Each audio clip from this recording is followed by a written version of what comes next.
Chapter 1. Stoicism is a philosophy of deeds. It is all about learning to live a good and virtuous life. Contrary to popular belief, philosophy isn't about having your face buried in books all day long, ruminating on the biggest questions of life as you gradually ostracize yourself from society.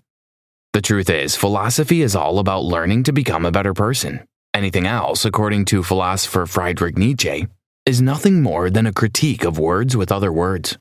This school of thought that believes deeds trump words or ideas is the foundation of the ancient philosophy of Stoicism, which was born in Athens, Greece, in the 4th century BC. According to the Roman-era Stoic philosopher Seneca, the primary purpose of reading and study is to live a good and happy life. Unfortunately, in our world today, philosophy is all about what smart people say, what big words they use, what paradoxes and riddles they can confuse us with. No wonder most people would rather steer clear of it because it seems so impractical. And quite frankly, this modern-day pen and ink philosophy is impractical. All the Stoics cared about was how well they lived and how virtuous they were. To them, the quality of one's choices, causes, and principles was much more important than mere words. Stoicism was a philosophy of action, and its core virtues, courage, self-control, justice, and wisdom, are still as relevant today as they were in ancient times. Each Stoic philosopher who lived centuries ago has something crucial to teach us. We all need to learn from the way each of them trod the path of virtue. There is a lot to learn from their life experiences, philosophical writings, and even their deaths. Yes, Stoics believed we are all born to die, whether naturally, by assassination, by suicide, or by laughing too hard at a joke, as was the case with Chrysippus. To them, philosophy wasn't just about learning how to live, but also learning how to die. So, the Stoics teach us wisely not only to live, but also how to face the most terrifying part of life, death. By their examples, they teach us the art of going out well. In this summary, we'll be looking at the lives of powerful Stoic philosophers, who, though they are long gone, have great, relevant lessons to teach each of us through the stories of how they lived and died. Chapter 2. Never give up. Be courageous and persevere in the face of hardship. Though Stoicism has grown to become a world, it didn't have a glorious beginning. It all started in the 4th century BC with one man's misfortune. That man was Zeno, the Phoenician merchant. Zeno's family made their fortune trading Tyrian purple dye, a rare dye that was highly valued. On a fateful day, while on a voyage on the Mediterranean Sea, Zeno was shipwrecked. No one could tell exactly what caused the wreck. Was it human error, pirates, a storm? No one knows.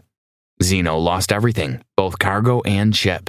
This was an irreplaceable fortune in an age where there was nothing like insurance or venture capital. He made it to the shore safely and headed to the nearest city, Athens. One day in Athens, Zeno went to a bookstore to get something to read when he discovered that there was a talk going on. Zeno took his seat in the audience and listened to the bookseller read a medley of works about Socrates, the philosopher who had been put to death in Athens a century earlier, and whose ideas Zeno's father had taught him growing up. After the talk, Zeno approached the bookseller and asked a question that would change his life forever and lead to the birth of a new philosophy. Where can I find a man like that? That is, where can I find my own Socrates, a wise philosopher who can help me with my choice? The bookseller introduced Zeno to Crates of Thebes, an Athenian philosopher. He started studying under Crates and gradually began developing the thinking and principles that are now known as Stoicism. In essence, don't be discouraged when things get tough. Even when it seems you've hit a dead end, you need not be defeated. Confront your situation like a Stoic with courage and perseverance. You'll eventually overcome the hurdles and make something of yourself. Most people, especially in today's age, would have been left devastated and totally crushed by such an unfortunate turn of fortune Zeno experienced. Instead of dwelling on his misfortune, however, Zeno confronted his situation with courage, persevered, and was eventually able to reinvent himself as a philosopher. According to historians, Zeno would later rejoice in his loss, saying, "I made a prosperous voyage when I suffered a shipwreck." For it was the shipwreck that led him to Athens and on the path to creating what would become Stoic philosophy. Chapter 3. Dare to be different. Never let yourself be intimidated or pretend to be who you're not. Unlike prominent Stoics who came after Zeno, little is known about Paconius Agrippinus. We don't know much about his writings, his upbringing, when he was born, or when and how he died. Despite all the unknowns, however, Agrippinus stands out from the historical record as a distinctive figure who was distinct even among the bravest and most renowned Stoics of his era. This wasn't a coincidence, because in a Roman Empire that, during the reign of the notorious Emperor Nero, had given itself over fully to greed and corruption, anyone who truly lived by the Stoic principles, like Agrippinus, would indeed be distinct. Agrippinus believed we are all threads in a garment. That is, we all tend to flock in the same direction, indistinguishable from each other. This was especially true in Agrippinus's time. Most people happily followed the tide, conformed to the corrupt culture, and accepted their unsung role as a thread among countless others in the fabric. Indeed, nobody can really blame them, because the best strategy under a capricious and cruel ruler like Nero, who holds the power of life and death, is to blend in and keep a low profile. To Agrippinus, however, this kind of compromise was inconceivable. No matter how terrible the consequences of being different were, he refused to pretend to be who he was not. To Agrippinus, there should be no hemming and hawing about the right thing. There should be no weighing of options. Ryan Holiday. In our society today, most people have lost their identities. They've buckled to the pressure to conform, and they've lost sight of their uniqueness. Even though individuality and autonomy have become buzzwords these days, they remain nothing more than mere words. We claim to be unique and independent, but our choices and lifestyle say something else entirely. When push comes to shove, we think and act just like everybody else.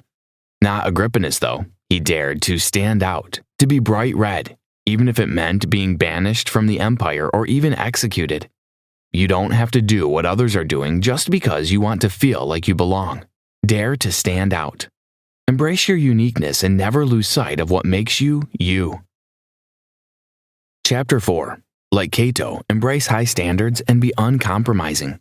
Have you ever looked at someone and thought, God, how did they do it? Where did that strength and courage come from? Marcus Porcius Cato was someone like that. There was even a common expression during his days, we can't all be Catos. Almost every renowned Stoic in history was famous, in part, for what they said and wrote. Cato, however, achieved towering fame not for his words, but for what he did and who he was. Right from a very tender age, it was clear that Cato was a determined and strong-willed individual. Beneath this determination, there was also an intense, almost radical devotion to liberty and justice. He didn't stand for bullying, even in childhood games, and would step in to defend younger boys from older ones. Cato became a quaestor at the age of 30, which was his first political office. It's always been Cato's goal to harness the power of politics in eliminating corruption in Rome. And true to his values, Cato used his term as quaestor to overhaul the treasury, get rid of all the corrupt personnel, and retrieve all looted public funds. He was always the first to get to work each morning and the last to leave. He took pleasure in saying no to the pet projects of politicians looking to dubiously divert state funds to their personal pockets.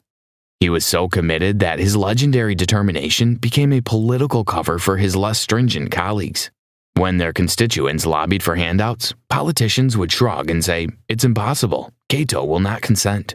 You see, humans have a natural inclination to care what people think of them. We don't want to look too different, so we do what everyone else does. We follow the crowd and behave like everybody else, so we'll be accepted. In doing this, however, we weaken ourselves. We compromise, often without knowing it, and let ourselves be bought. A very important lesson you can learn from Cato's life is to embrace high standards and never be swayed by others to do things you're not proud of. Unlike almost every other Stoic, Cato actively practiced the idea of being indifferent to everything but virtue. He believed his job was to serve the public good, not his family, not himself, not expediency, but the nation. This, to Cato, is what real philosophy was about. Did you know? Cato's strictness created a lot of enemies. Because of his principles, he was at odds throughout his life with many powerful and hostile political figures vying for control in Rome. Chapter 5. The main ingredient of freedom is our ability to choose how we respond to situations in life.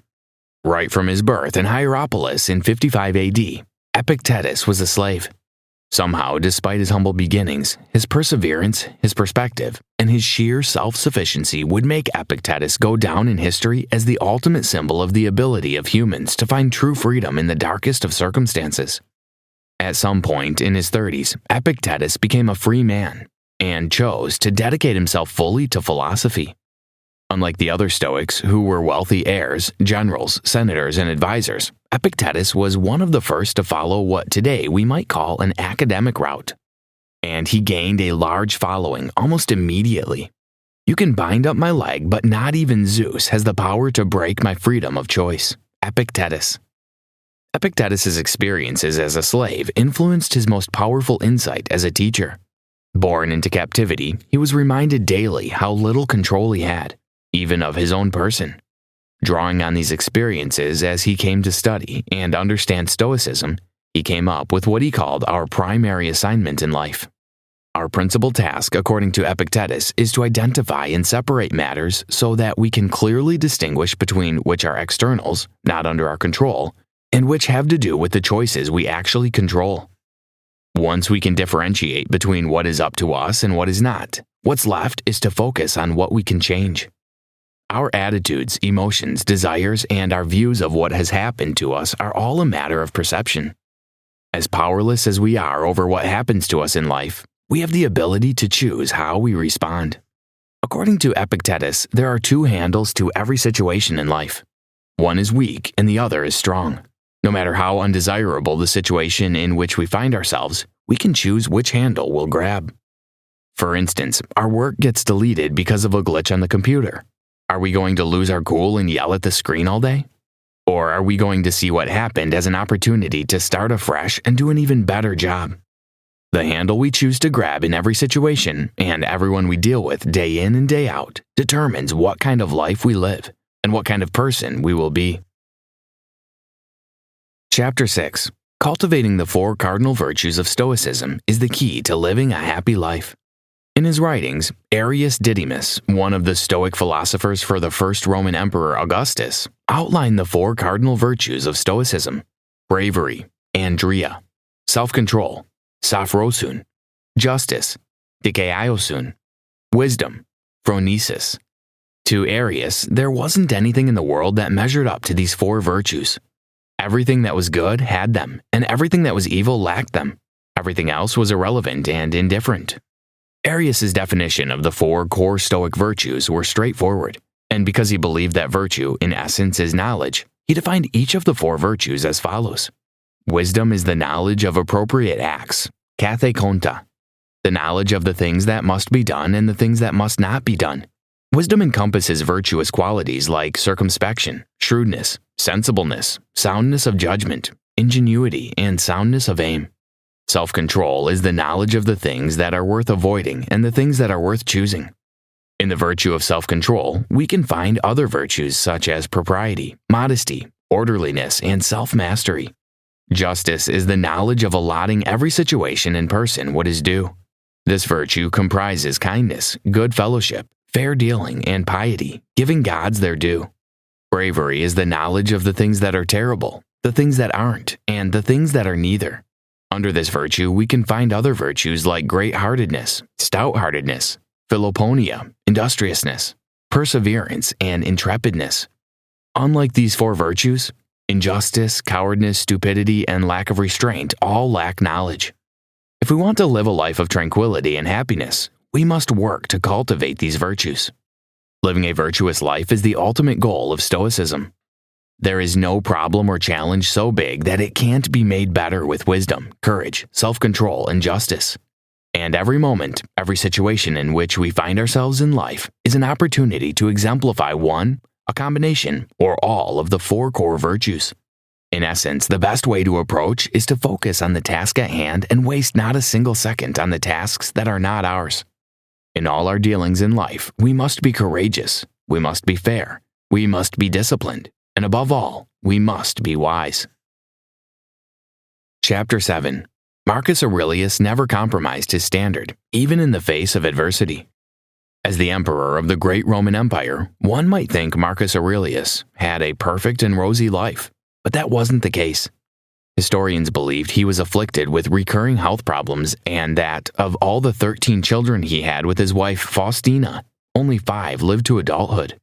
To make matters worse, his reign as emperor was marked by 19 years of war at the Roman borders and the Antonine Plague that afflicted Rome for over 13 years and claimed the lives of about 5 million people. Roman historian Dio Cassius believed Marcus Aurelius didn't enjoy the good fortune he deserved. Waste no more time talking about what a good man is like. Be one. Marcus Aurelius. Despite his many afflictions, however, Marcus remained a staunch Stoic.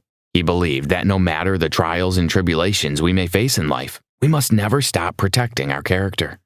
To Marcus Aurelius, wars and plagues may be bad, but they are not as evil as the sheer act of abandoning one's character in the face of adversity.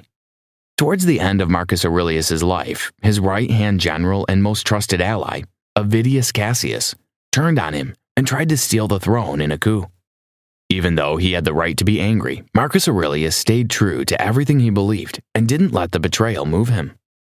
Instead of punishing Avidius Cassius or executing him instantly like any other leader in that era would have done, Marcus saw the whole situation as an opportunity to approach peace, forgiveness, and compassion.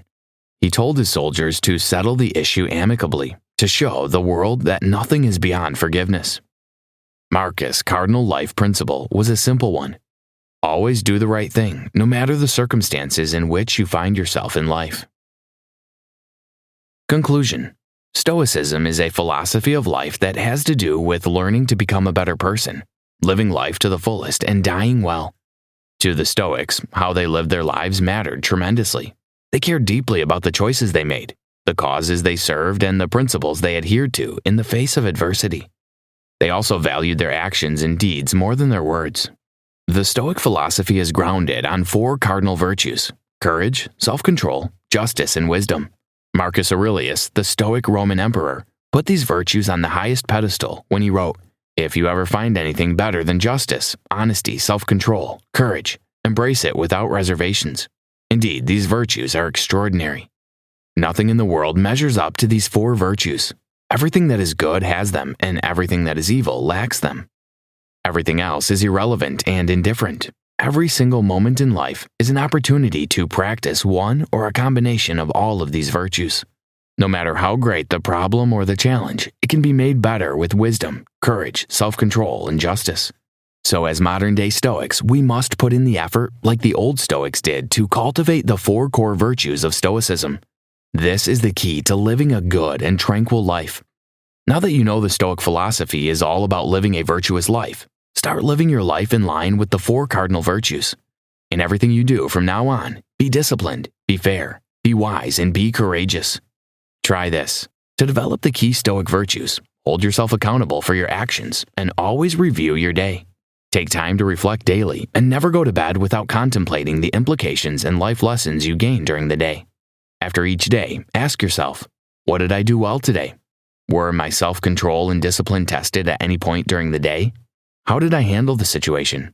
Where did I go against my values, and why did this happen? How can I do better tomorrow? By regularly scrutinizing yourself and reflecting on your actions, you will become more self-aware and more apt to live virtuously.